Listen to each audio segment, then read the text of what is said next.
The massive alien ship appeared suddenly, breaking through the clouds above New York City like a silver knife through butter.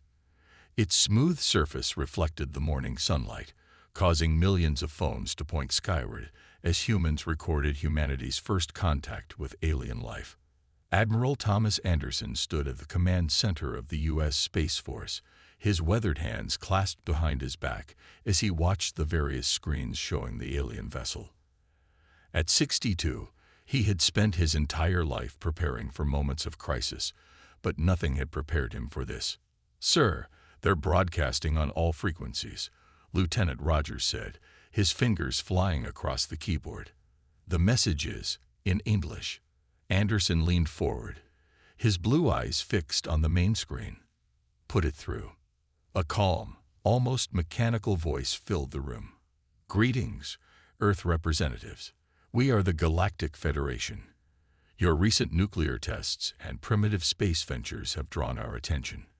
We come to evaluate your civilization's status." Anderson couldn't help but notice the slight condescension in the word primitive.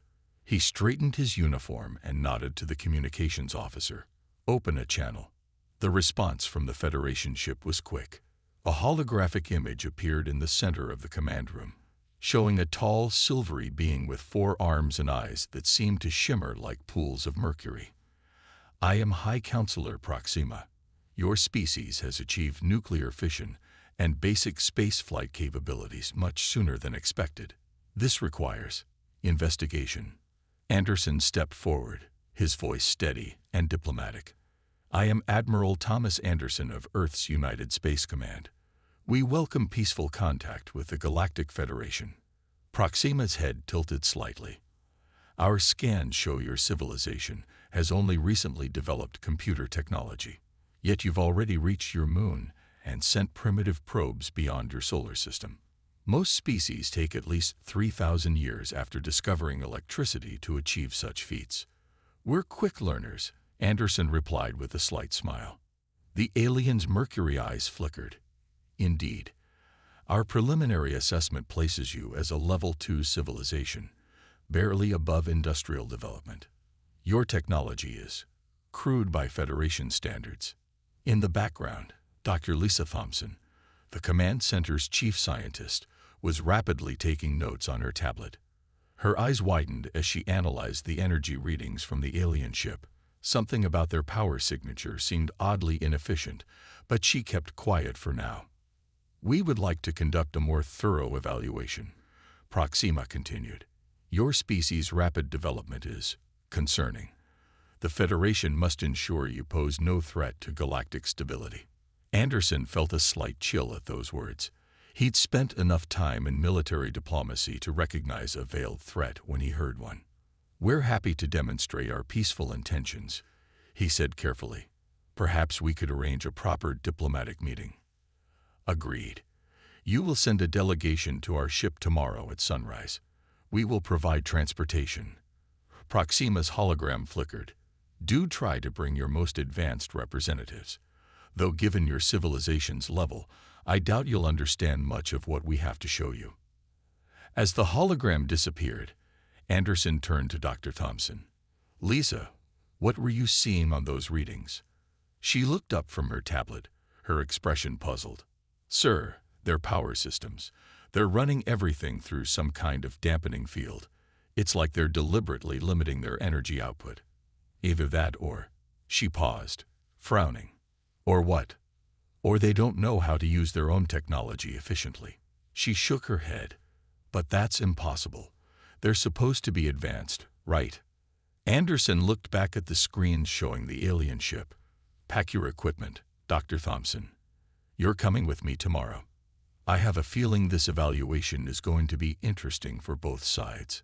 The alien ship continued to hover above New York, its presence a silent reminder that humanity's place in the universe was about to change dramatically, but perhaps not in the way the Galactic Federation expected. Lieutenant Jessica Miller had never imagined she'd be standing inside an alien spaceship.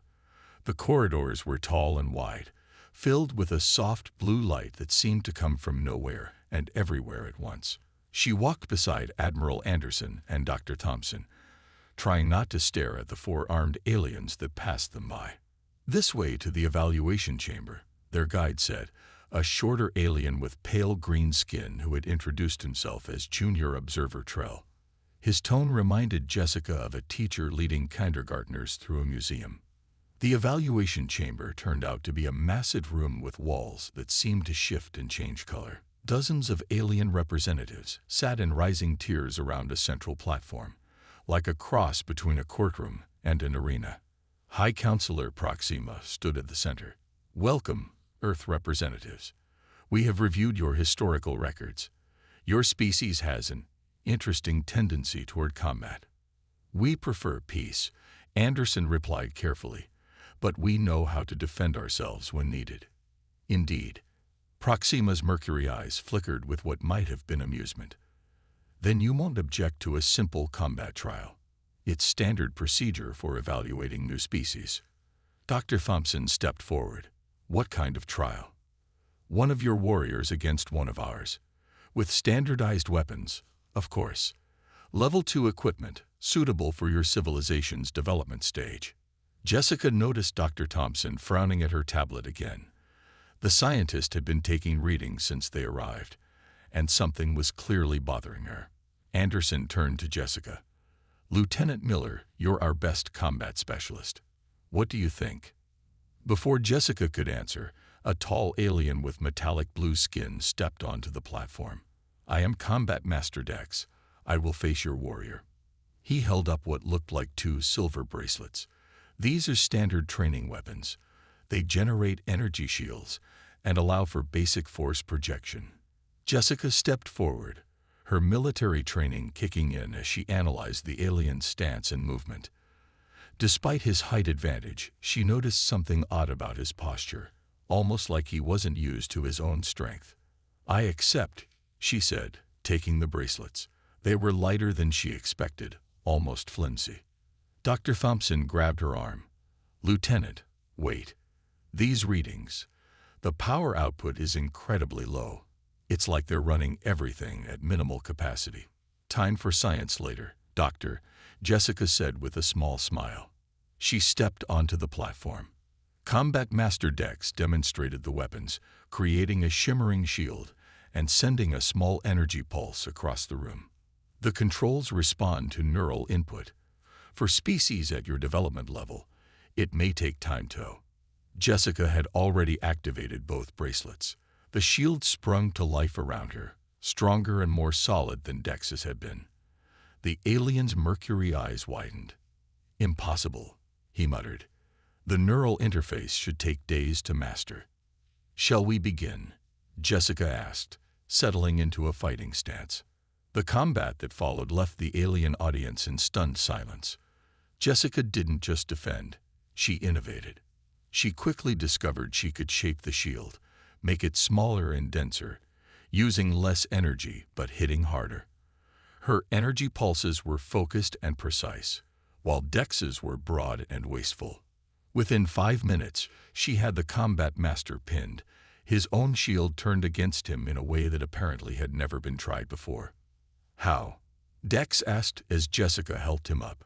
"Those controls are designed to be limiting, to protect developing species from overload."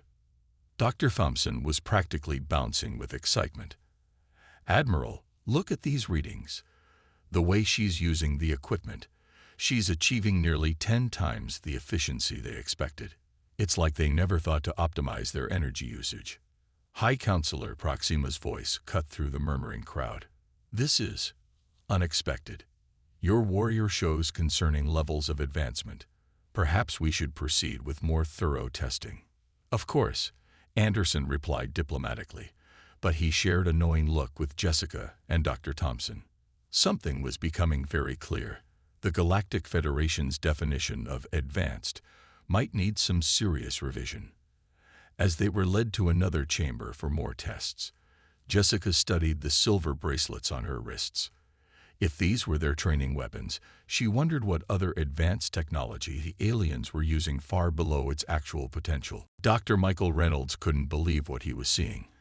After Lieutenant Miller's surprising victory, The Federation had granted them access to their basic weapons research facility. Now, he and Dr. Thompson stood in a large laboratory, surrounded by alien technology that was supposed to be far beyond human understanding. "Look at these readings," Lisa Thompson said, pointing to her tablet. "Their particle acceleration is all wrong. It's like they're afraid to push the systems too hard." Mike nodded, adjusting his glasses as he studied the alien weapon components spread across the table. Lieutenant Miller sat nearby, still wearing the combat bracelets, which now displayed holographic data streams. "It's like buying a sports car, but never shifting out of first gear," Jessica said, watching the energy flow through her bracelets. "These things could do so much more." An alien technician named Ven hovered nervously nearby. "Please be careful. Those power levels are calibrated for safe operation. Any higher could be dangerous." Mike picked up what looked like a power cell. "This is interesting. They're using magnetic containment, but the field strength is incredibly weak. Lisa, remember that particle accelerator we built in grad school? The one that got us banned from the physics lab?" Lisa grinned. "Yeah, we pushed those magnets way harder than this." Jessica sat up straighter. "Could we modify these weapons? Show them what they can really do?" "Absolutely not." Ven stepped forward, all four arms waving in alarm. "The safety protocols are there for a reason. No species below level 5 can handle higher energy densities." Mike shared a look with Lisa. "Want to tell him about our nuclear submarines, or maybe the Large Hadron Collider?"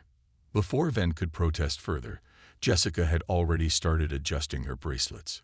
She'd figured out the neural interface could be pushed further, allowing finer control over the energy flow. The shield around her hand suddenly became visible to the naked eye. A deep, pulsing blue instead of the usual faint shimmer. "Impossible." Ven backed away. "Those power levels, you should be unconscious from the neural feedback." "It actually feels fine," Jessica said, moving her hand experimentally. "Like a mild tingling." "Is it not supposed to feel that way?" Mike was already taking readings. Their whole technology is based on the assumption that conscious beings can't handle direct neural links to high-energy systems. But humans, we evolved on a planet with constant background radiation. Lisa finished. Our brains naturally develop better shielding. We're literally built for this. Jessica created an energy pulse that left a small scorch mark on the far wall. The display showed she was operating at 10 times the intended power level, but her vitals were completely normal. "I think I'm starting to understand why they're so worried about us." Ven had called in his supervisors, who were now crowding around their instruments, chittering in their own language. Mike caught words like impossible and dangerous being repeated. "Should we tell them about how we've been splitting atoms for fun since the 1940s? Lisa whispered to Mike. "Let's save something for tomorrow," he replied with a small smile. "I still want to look at their space drive technology. Something tells me they're running those at minimum power too." Jessica deactivated the bracelets, but kept them on. "You know what's really interesting?" she said quietly to her fellow humans. "These are just their training weapons. Imagine what their actual military technology could do if someone knew how to use it properly." The three humans shared a meaningful look while their alien hosts continued to panic over the readings. Humanity's position in the galaxy was about to change dramatically, and the Federation had no idea what they'd just unleashed. Admiral Anderson sat in the Federation ship's conference room, watching the aliens argue among themselves. The past 24 hours had thrown their entire evaluation process into chaos. Dr. Thompson and Dr. Reynolds stood at a large display screen, showing their findings to the increasingly worried Federation scientists. "It's really quite simple," Mike said, pointing to a diagram. "Your power systems are running at what we'd consider minimal capacity. Look here, you're barely exciting the particles at all." A tall alien scientist named First Researcher Krall shook his head. "But the neural feedback would kill any conscious being. We learned this through thousands of years of careful advancement." Lisa Thompson pulled up a new image on the screen. "This is a human brain scan next to one of your species. See this pattern here.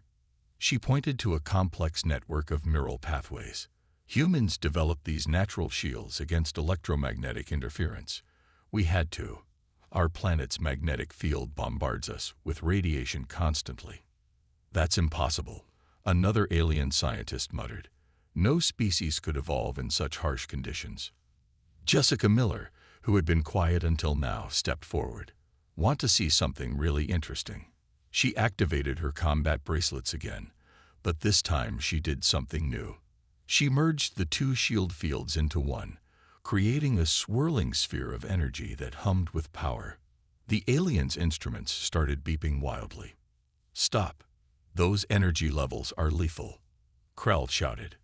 Actually, I feel fine, Jessica said calmly. Your weapons are just very gentle, like they're designed to avoid pushing any limits at all. Mike pulled up more data on the screen. We've analyzed your ship's power core too. You're using antimatter, but you're containing it with fields that are barely strong enough to hold it. It's incredibly inefficient. Inefficient. High Counselor Proxima had entered the room silently. Our technology is the most advanced in the known galaxy. Lisa nodded respectfully. Your technology is amazing, Counselor, but you're using it at maybe 1% of its potential.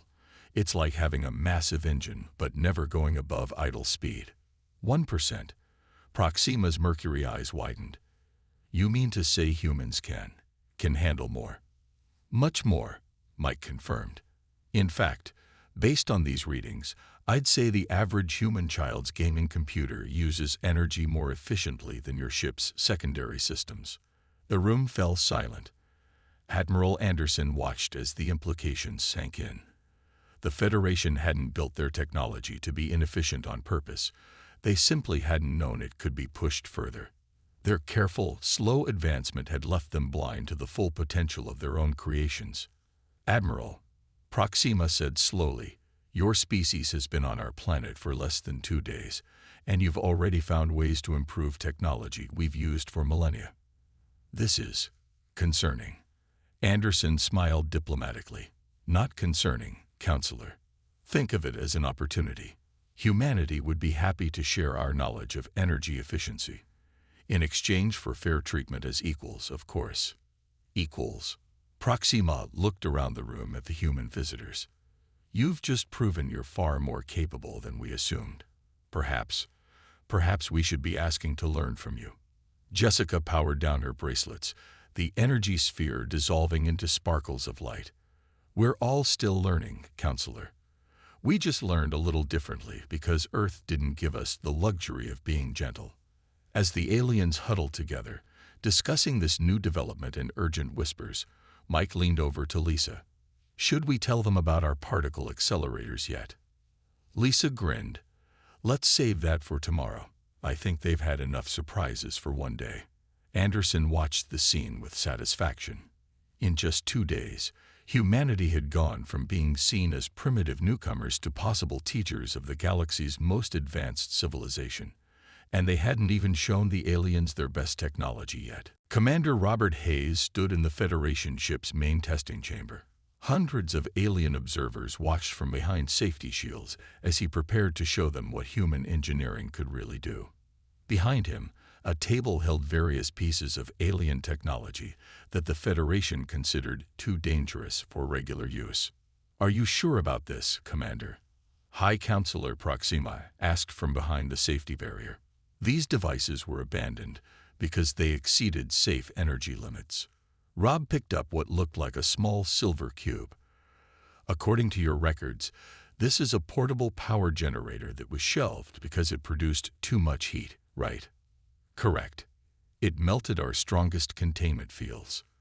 Rob smiled and pulled out a small toolkit. The problem isn't the heat, it's your containment method. He began making adjustments to the cube, working with quick, confident movements.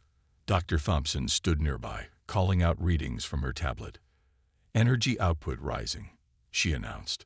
Now at 10 times standard levels, 20 times, 30. The aliens gasped as the cube began to glow. But instead of melting down, it hummed quietly, producing a stable energy field that lit up the entire chamber. How? First researcher Crowell demanded. The heat should have destroyed it by now.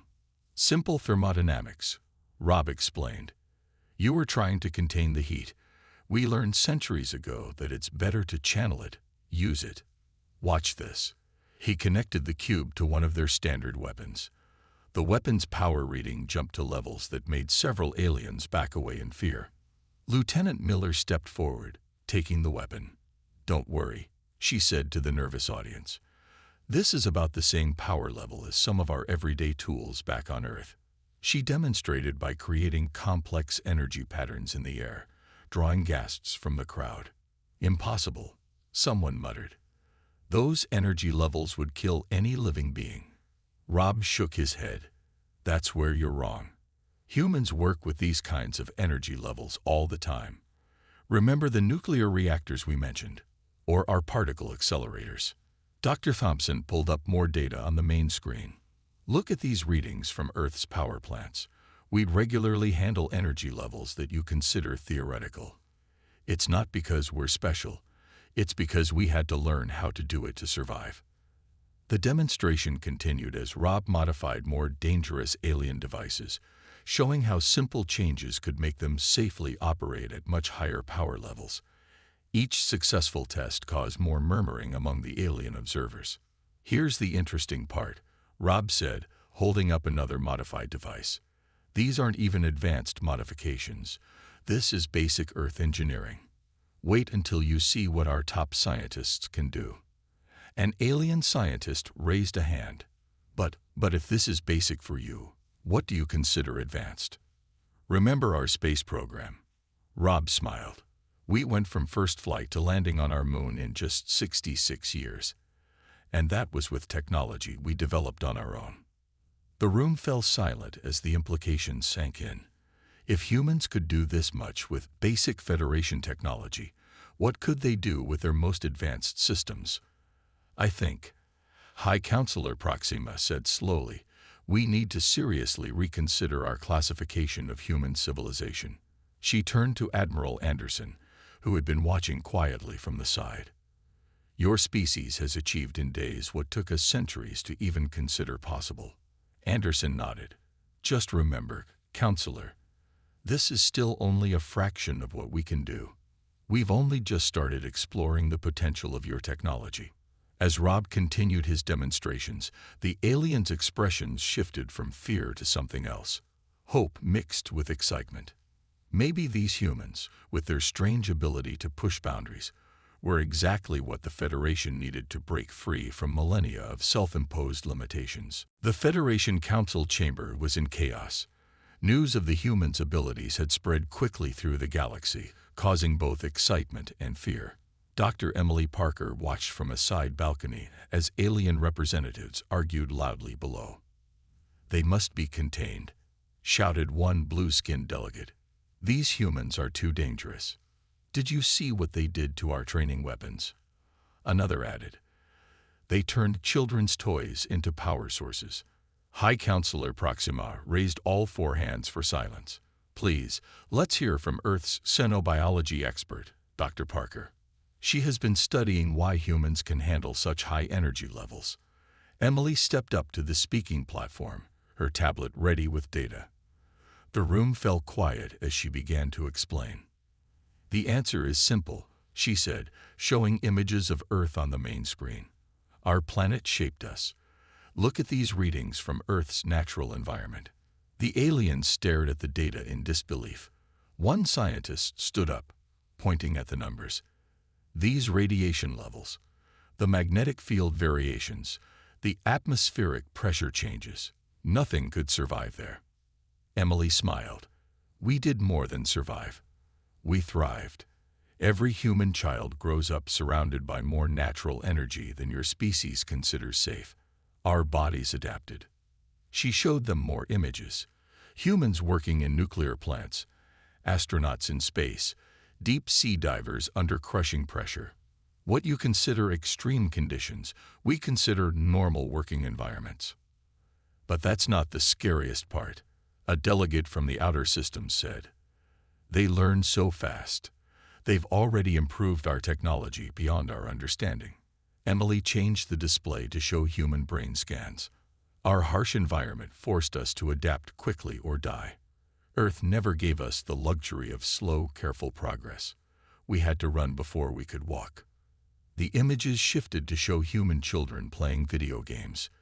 Even our entertainment systems use more complex energy patterns than your standard equipment.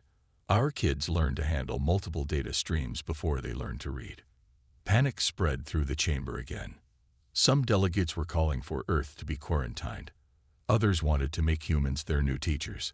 A few were demanding weapons be pointed at Earth just in case. Admiral Anderson, who had been quiet until now, stepped forward. "Members of the Federation," he said calmly, "you're missing the point. We don't want to frighten you. We want to help." "Help?" Several voices asked at once. "Yes," Emily added. "Think about it. You've been limiting yourselves for thousands of years. With our experience handling higher energy levels, we could help you safely advance your technology. Together, we could explore the galaxy's full potential." The room grew quiet as the aliens considered this. High Counselor Proxima spoke first. "But you could dominate us easily. Why offer to help?" "Because that's what humans do," Emily explained. "We face challenges, we adapt, and then we teach others how to do the same. It's how we survived on Earth, by working together and sharing knowledge."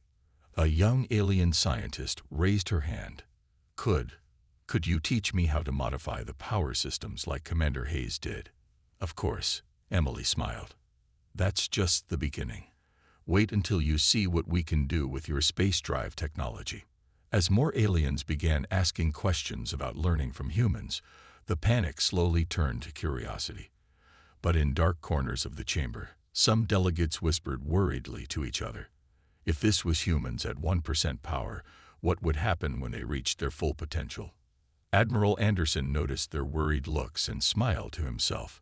If they were concerned about human technology, wait until they discovered human creativity. Dr. William Cooper stood in the Federation's main research lab, surrounded by the most advanced alien technology in the galaxy. But right now, all eyes were on the simple coffee maker he had brought from Earth. "You're saying this simple device uses more complex energy management than our ship's engines?" First researcher Krell asked in disbelief. "See for yourself," Will said, pointing to the readings on his instruments. "Your ships use basic antimatter reactions, but you contain them with simple magnetic fields. This coffee maker uses adaptive power management to maintain perfect temperature while compensating for atmospheric changes." Lieutenant Miller sipped her coffee, hiding a smile as the aliens crowded around the machine with their scanners. "Should we show them a microwave next?" "One shock at a time," Will laughed. Then he turned serious. "But speaking of shocks, I've finished analyzing your main power systems." He pulled up a holographic display showing the Federation's energy technology across different species and centuries. The display filled the room with flowing diagrams. "Look at this pattern," Will explained. "Every species in the Federation developed their technology the same way. Slowly, carefully, always staying within what they thought were safe limits." "Of course," Krell said. "That's the proper way to advance. Anything else would be reckless." Will shook his head. "But that's just it. Those limits weren't real. They were self-imposed, based on the first species' careful approach. Everyone who came after just followed the same path." He changed the display to show Earth's technological development. The aliens gasped at the sharp upward curves of human progress. "You mean?" High Counselor Proxima had entered silently during a presentation. "All this time, we've been operating at about 1% of your technology's real potential," Will finished. "Yes, your safety margins were so high that you never discovered what your systems could really do." The room erupted in discussion. Some aliens were excited, others worried, and a few looked almost angry. "But how?" one scientist demanded. "How did humans advance so differently?" "Simple necessity," Will explained. "Earth is harsh. We couldn't afford to be too careful. When we needed more power, We found ways to handle it. When we needed faster computers, we built them. We never assumed something was impossible just because it seemed dangerous. He showed them more data, comparing Earth's power plants to Federation technology. Your ships could move 10 times faster. Your weapons could protect whole planets instead of just small areas. Your medical technology could cure diseases you thought were hopeless. And humans can show us how to do this safely. Proxima asked. Will nodded. We've been handling these power levels for generations. We had to. Earth wouldn't let us advance slowly even if we wanted to. Lieutenant Miller set down her coffee cup. Think of it this way, she said to the worried aliens. You built amazing technology, but you've been treating it like it's made of glass. We can show you how strong it really is. But the power requirements, Kral began, are perfectly manageable. Will interrupted. Look. He pulled out a small device from his pocket. A regular Earth smartphone. This little computer handles more calculations per second than your ship's main AI. Not because it's better technology, but because we never taught ourselves to be afraid of pushing limits. As the truth sank in, the mood in the room shifted. Fear gave way to excitement as the aliens began to see the possibilities. Centuries of limitation were about to end, all because humans had shown up and asked, why not try more power? Proxima turned to Will with all 4 eyes shining. Dr. Cooper, how soon can we begin upgrading our systems? Will smiled. As soon as you're ready to stop treating your technology like it's fragile. Trust me, it's a lot tougher than you think. Admiral Thomas Anderson stood at the window of the Federation Council chamber, looking out at the vast space fleet gathered outside. In just 1 month, humanity had changed the galaxy forever. Ships that once crawled between stars now moved at speeds their builders had thought impossible. Defense systems that could barely protect a city now shielded entire worlds. The final vote is about to begin, Lieutenant Miller said, approaching him quietly. She wore a new uniform, the first official human Federation Joint Forces outfit. Inside the chamber, representatives from over 1,000 worlds gathered to decide humanity's place in the galaxy. High Counselor Proxima stood at the center platform, her mercury eyes scanning the crowd. 1 month ago, she began, we discovered Earth and classified humans as a level 2 civilization. We thought they were primitive, barely worth notice. She paused, looking at the human delegation. We were wrong. The chamber's main screen lit up, showing scenes from the past month. Commander Hayes teaching alien engineers how to properly use their power systems. Dr. Thompson working with Federation scientists to upgrade their medical equipment. Dr. Parker helping alien species understand their own potential for adaptation. In just 30 days, Proxima continued, humans have advanced our technology more than we had in the previous 1,000 years.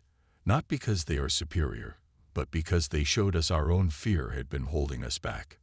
Admiral Anderson stepped forward when Proxima gestured to him. The Federation wants to create a new classification, she announced.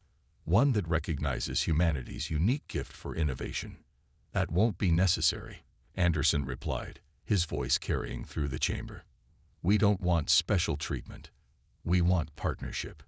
He walked to the center of the room, where a holographic map of the galaxy floated. Look at what we've achieved together in 1 month. Federation ships now move faster. Their weapons protect better. Their medical technology saves more lives. This isn't about humans being special.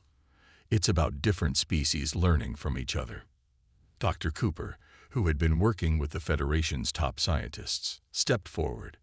Every species has something to teach, he added. Humans learn to handle power efficiently. The Proxians understand space-time better than anyone.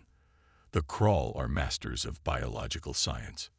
Together, Anderson continued, we can all become better. Not level 2 or level 5 or any other number. Just people, working together to explore the galaxy. The chamber erupted in applause. Even the delegates who had feared humanity's potential were nodding in agreement. Proxima raised her hands for silence. Then let the vote begin. Shall we accept Earth as a full member of the Federation, with all rights and responsibilities. The vote was unanimous.